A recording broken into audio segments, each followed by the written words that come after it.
The man in charge of Porsche's rear-engine sports car says the 911S may not be long for this world, and we have this car to thank. The GTS model, which is a collection of popular equipment on top of a 911S, has proven, well, popular. If the GTS does even better this time around, the S may be deemed unnecessary. Maybe. We'll see. The third run-up the growing 991.2-911 ladder, the GTS is again available as a Carrera coupe or convertible with rear or all-wheel drive, as well as in the all-wheel drive only targa body style. All versions get the wider rear bodywork normally reserved for all-wheel drive 911s. That means they all have the same wider track and, perhaps more important, they look the business. Technically speaking, of course. To paraphrase Rob Reiner in This Is Spinal Tap, why not just make the S faster?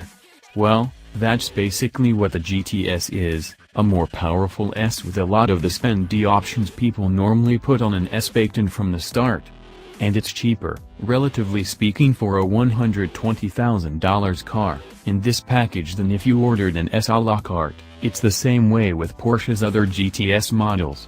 What's different this time around is that the GTS model is arriving early in the cycle, just after the 911's 2017 refresh, which brought turbos to the base cars.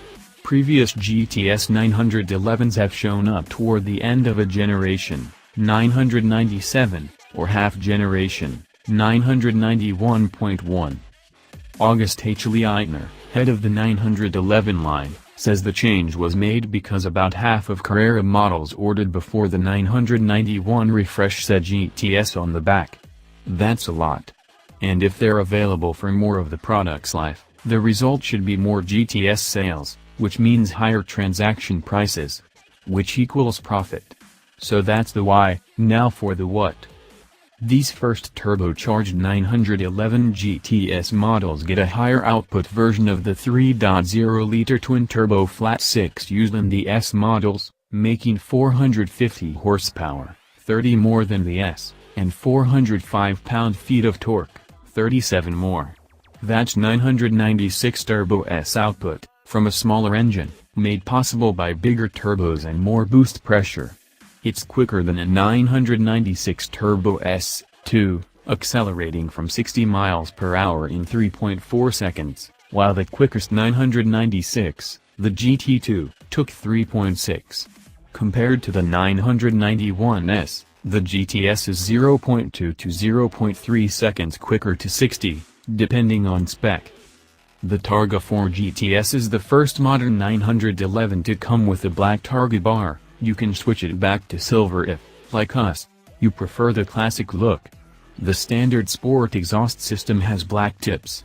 The headlight sprayer nozzles are matte black, and the headlights themselves get bezels that could be none more black in the words of Nigel Tufnell. Even the badges on the rear get the blackout treatment. The interior receives a similar blackening with standard and available Alcantara pieces. It's all just a bit sinister. Not surprisingly, the latest GTS drives a lot like a 991.2 911S. That means it's very quick. The engine sounds